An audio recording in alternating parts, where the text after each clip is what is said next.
Learners, welcome back to our channel Shikshak Junction. क्योंकि अब नहीं तो कब। This is Ayushi Agarwal, your biotechnology mentor, and we are dealing with the lecture number 35. So far we have studied lot many things. I am talking about from lecture 1 to 35 और 34 you can say. उसमें मैंने आपको बहुत सारी ऐसी चीजें बताई हैं, बहुत सारे ऐसे टॉपिक्स हमने साथ में डिस्कस किए हैं जिससे आपको आपके बेसिक्स क्लियर होंगे for the techniques that you might use in your future if at all you choose biotechnology as your career option. ठीक है, बहुत सारी ऐसी टेक्निक्स और भी आगे आएंगी जिनको हम बेसिक से डिस्कस करेंगे, जैसा कि मैं आपके साथ करती आई हूँ. एंड आई होप कि आपको चीजें समझ में आ रही होंगी. For any queries or for any type of doubt you can contact me either through Gmail or through the WhatsApp number that I have provided you on the channel. ठीक है, अगर समझ में नहीं आ रही है चीजें, do revert back, otherwise it will be in when, है ना. मेरी सारी मेहनत सब बेकार जाएगी आपको समझाने की. ठीक है, चलो लास्ट लेक्चर्स में अभी तक हम पढ़ते आए हैं क्या, प्यूरिफिकेशन ऑफ हम क्या पढ़ते आए अभी तक, स्ट्रक्चर फंक्शन रिलेशनशिप पे हमने अपने लास्ट का जो लेक्चर है वो वाइंड अप किया था. And I have given you two very important examples which explains you how the structure in fact defines its function.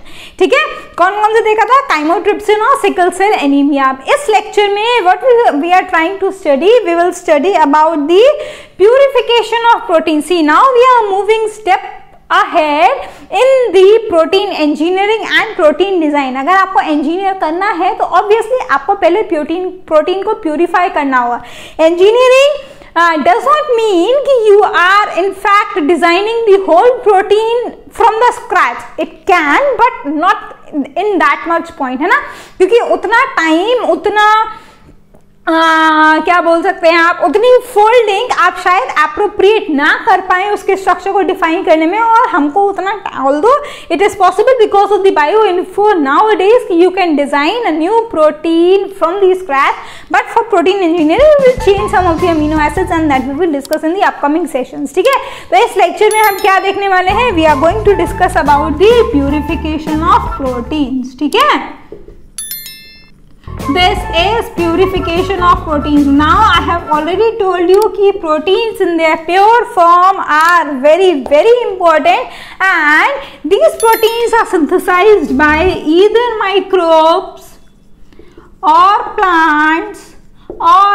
animals, है ना. किसी भी सोर्स से हम अपने जो प्रोटीन्स हैं उनको आइसोलेट कर सकते हैं. और इन सारे प्रोटीन्स की जो वाइड एप्लीकेशंस हैं वो आपने देखी हुई हैं. I need not to mention about the application part of the protein, है ना. लेकिन उसके बाद भी कुछ, अब ऑब्वियसली विदाउट एग्जाम्पल्स ये बात अधूरी रह जाएगी. जैसे कि है मिल्क, है ना. Milk you know it is rich in protein, प्रोटीनेशन.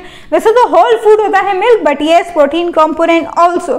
ठीक है, अब क्योंकि इन सारे प्रोटीन्स की बहुत ज्यादा डिमांड है in the commercial market and in the medicinal field, that is why we go on for the chemical synthesis of the proteins either in vitro or in vivo. Okay, chemical synthesis होगा तो obviously in vitro की बात आएगी, but yes you can do that in vivo also when we have to check the what you can say expression of the proteins or the function of proteins in the living cells. because जब तक आप वो define नहीं करेंगे your product will not be accepted in the market or you will not be able to launch that product in the market because it is ultimately affecting the lives of an individuals. okay, तो देखो कुछ और examples देखो जरा जो आज के time में commercially produce किए जाते हैं. कहाँ पर, fermenters में. large scale fermentation क्या process है, fermenters क्या होते हैं, वो आप लोग डाउनस्ट्रीम प्रोसेसिंग एक पर्टिकुलर या फिर एक सेपरेट जो यूनिट है, एक सेपरेट टॉपिक है, उसमें स्टडी करेंगे. डिटेल थोड़ी बहुत आप इसी में भी आगे पढ़ेंगे. ठीक है, देखो कुछ एग्जांपल्स देखो जिनके थ्रू समझो कि क्यों प्रोटीन्स की सिंथेसिस केमिकली भी की जाती है. पेपेन एक प्रोटियोलिटिक एंजाइम है जो कि बहुत सारी इंडस्ट्रीज में यूज होती है, जैसे कि enzyme it is used in wound healing. ठीक है, it is use in meat tenderisation, okay, then it is use in beverage clarification. देख रहे हैं ना आप, कितनी सारी इंडस्ट्रीज हैं अलग अलग जिसमें इसका यूज है। तो ऐसे ही और बहुत सारी एंजाइम्स है, the uses, the applications are in, okay. उसके बाद एक oxytocin, yet another hormone you can say, or protein you can say, medically important protein oxytocin, आपने पहले भी नाम सुना हुआ है, जिसको अब डायरेक्ट केमिकल सिंथेसिस से भी आप सिक्रीट कर सकते हैं। दिस ऑक्सीटोसिन, लिख देती हूं मैं यहाँ पर, it is medically important protein. ठीक, कुछ और एग्जाम्पल दूं, चलो एक और एग्जाम्पल, उससे और अच्छे से कॉन्सेप्ट समझ में आएगा। इंसुलिन, सबने पढ़ा हुआ है इंसुलिन कैसा एंजाइम है, क्या काम आता है, फंक्शन नहीं बताऊंगी, ठीक है। अब देखो जरा केमिकल सिंथेसिस की इंपॉर्टेंस एक बार। इंसुलिन हमारा ग्लूकोज के लेवल को बैलेंस करता है बॉडी में, और अगर इंसुलिन की डेफिशिएंसी हो जाए तो we all are well aware कि डायबिटीज हो जाती है ना।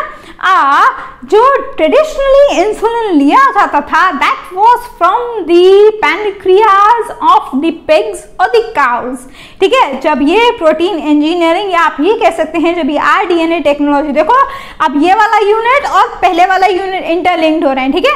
जब आरडीएनए टेक्नोलॉजी या फिर ये प्रोटीन इंजीनियरिंग नहीं आई थी, then it used to be isolated from the pancreas of cows and pigs।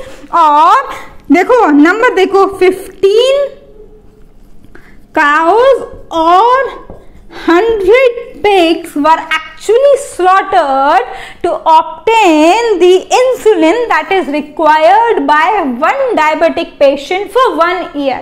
अब just imagine how many animals have to be slaughtered in order to meet the demand of the diabetic patients for this particular insulin। एक diabetic patient के लिए, वो भी 1 साल की insulin injections या insulin को देने के लिए उनकी बॉडी में 15 cows or 100 pigs were slaughtered। Now because of this protein engineering in combination with this RDT, this insulin is synthesized chemically, or the gene has been incorporated, or gene is incorporated into the bacterial cells, and hence the chemical synthesis is done, okay। एक और क्या, ये तो हो गया एक 3 examples। One more very important field that is in trend nowadays is this molecular farming, ठीक है। अब क्योंकि यहाँ पर फार्मिंग लिखा हुआ है, that means you are producing the vaccines, you are producing the medicines, और it is a technique that produces pharmaceuticals using genetically modified organisms, be it plants or be it animals। That is why it is written as molecular farming। ठीक, sorry, समझ में आया ना कि हमको क्यों चाहिए प्रोटीन की artificial synthesis, okay. Now when we move on to the purification of proteins, we must be aware that I have told you proteins are isolated from either microbes, plants or animals, ठीक है। Now if we talk about the microbes, क्योंकि plants और animals से may be उतना possible नहीं हो पाएगा genetically isolate करना, but yes, from the microbes it is possible, because we know that the short lifespan of microbes is easily handleable, and the favorite organism the researchers which actually is used in the laboratories is E. coli, ठीक है। तो अगर उसकी बात करें, तो अगर हम अपने सिर्फ और सिर्फ इन माइक्रोब्स पर फोकस करें, तो yes, we have a large diversity of microbe that is available and that can be use but can not be use. Use हम कर सकते हैं बट यूज नहीं की जाती है, because there are certain limitations to the use of the organism that can be genetically engineered in order to give us the protein product. और उन माइक्रोब्स को आप क्या बोलते हैं, GRAS, genetically regarded as safe। That means you have certain, these microbes have to meet certain criteria in order to get that GRAS certification. वो क्या है, वो माइक्रोब्स कैसे होने चाहिए, देखो जरा, वो माइक्रोब्स होने चाहिए नॉन पैथोजेनिक, ठीक है। ऑब्वियसली अगर पैथोजन होगा तो डिसीज कॉजिंग ऑर्गेनिज्म हो जाएगा, वो नहीं होना चाहिए। दूसरा, those microbes should be non toxic, ठीक है। Third point, they should be the non producers of what, very important point, of secondary metabolites. And what these secondary metabolites are, they are the antibiotics that are synthesized by the microorganisms in order to protect them. They act as a defensive mechanism for this particular microbes, ठीक है। तो ये ज्यादा important है actually में, क्योंकि secondary metabolites की synthesis देखी जाती है। अगर वो प्रोड्यूस हो रहा होगा तो ऑब्वियसली उस माइक्रोब का यूज नहीं कर सकते for the synthesis of the proteins, और अगर सिंथेसिस हो रही है उसमें सेकेंडरी मेटाबोलाइट की, तो you have to go through certain changes within the microbe so that this production blocks and you get your desired product, ठीक है। तो ये तीनों क्राइटेरिया फॉलो करेगा किसके लिए, GRAS के सर्टिफिकेशन के लिए। Yes, we have certain regulatory authorities which in fact give GRAS certificate and which actually see कि the microbe or the particular organism that you are using for the protein engineering or design is safe and can be used to chemical or can be used in the chemical synthesis of the proteins, ठीक है। समझ में आया। आप देखो, क्योंकि आप देखो, ये तो हो गई होस्ट की बात, मतलब कहाँ से आप प्रोटीन निकाल रहे हैं, ये तो हो गया एक क्राइटेरिया डिस्कस करने के लिए, ठीक है। दूसरा, हमको क्या चाहिए, प्रोटीन, तो उसके कुछ फीचर्स के ऊपर प्रोटीन का आइसोलेशन जो है वो भी डिपेंड करता है। वो कैसे, कुछ ऐसे एट्रीब्यूट्स हैं obviously that you need to see before you go on to the chemical synthesis. See, one very important point that you must keep in mind is, ये एक प्रैक्टिकल बात मैं आपको बता रही हूँ, शायद आपकी किताबों में नहीं मिलेगी, वो ये है कि before you move on to the table for the actual experiment, the experiment goes in the mind of the researchers और साइंटिस्ट। अगर आप ऐसा नहीं करेंगे, अगर आप एक वेल प्रूफ हाइपोथेसिस नहीं बनाएंगे, वेल प्रूफ हाइपोथेसिस का मतलब है you have to go through all the literatures in that particular respect so as to make your hypothesis true. अगर वो हाइपोथेसिस फॉल्स हो गए तो ऑब्वियसली आपका टाइम तो जाएगा ही जाएगा, आपके रिसोर्सेज भी जाएंगे, जो कि होता है। अब एक बार में एक हाइपोथेसिस तो नहीं, हर बार पॉसिबल नहीं है कि जो आपने हाइपोथेसिस प्रपोज की है वो सही ही हो जाए, है ना। देयर आर पॉसिबिलिटीज कि yes you get the false results, but you must be ready for that to.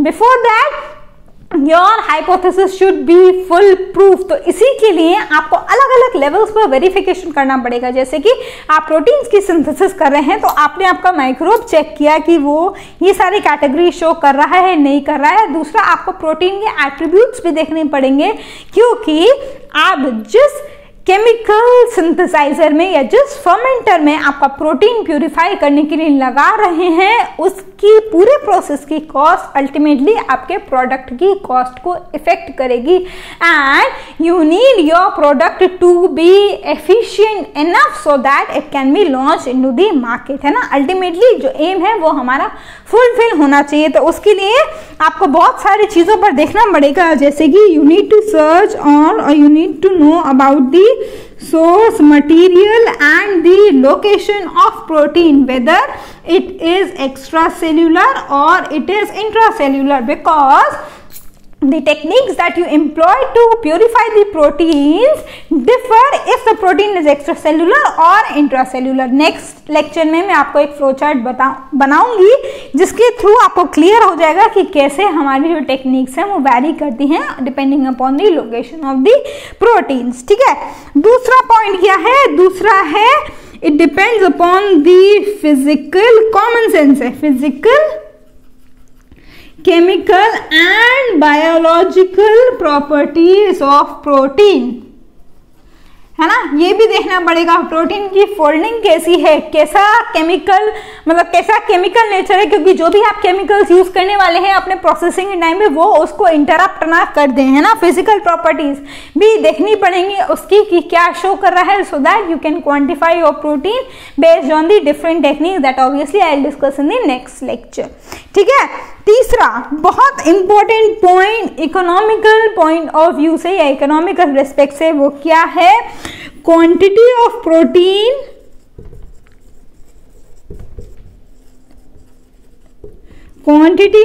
Protein purified and amount of raw material process. अब मान लीजिए रॉ मटेरियल बहुत सारा लग रहा है आपकी प्रोसेसिंग में, लेकिन जो आप प्रोटीन उसमें से क्वांटिफाई कर पा रहे हैं, आइसोलेट कर पा रहे हैं, वो बहुत कम है, तो obviously your product will be very very costly and it might be possible कि वो मार्केट में उतना फिजिबल नहीं हो। तो you need to just see कि the amount of the raw material that is going to be consumed gives apt number of or apt quantity of the protein so that you can commercially make your product affordable।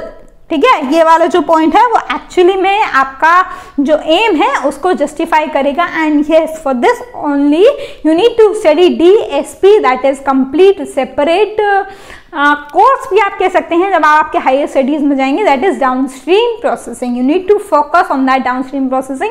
Next lecture में जब मैं आपको एक flow chart बनाऊंगी तभी भी उस downstream processing के बारे में डिटेल में डिस्कस करूंगी कि कैसे वो सारी स्टेप्स आपके प्रोडक्ट की कॉस्ट को अफेक्ट करेंगी। ठीक है, now you need to be a little bit money minded people, है ना, क्योंकि सिर्फ प्रोडक्ट निकालना आपका काम नहीं है। आप इंजीनियर्स बनेंगे अगर आप इसको चूज करेंगे, या फिर आप जो भी प्रोडक्ट बनाएंगे रिसर्चर की तरह काम करेंगे, तो अल्टीमेटली आपका प्रोडक्ट जो है वो मार्केट में ही जाएगा, because you are working for the betterment of the society. तो अगर वो प्रोडक्ट मार्केट में अफोर्डेबल नहीं है तो इट्स ऑफ नो यूज, है ना, सारी मेहनत बेकार नहीं जाती। But yes, you need to pay for that, pay in the sense not in form of the currency, but yes you will understand how you will get that.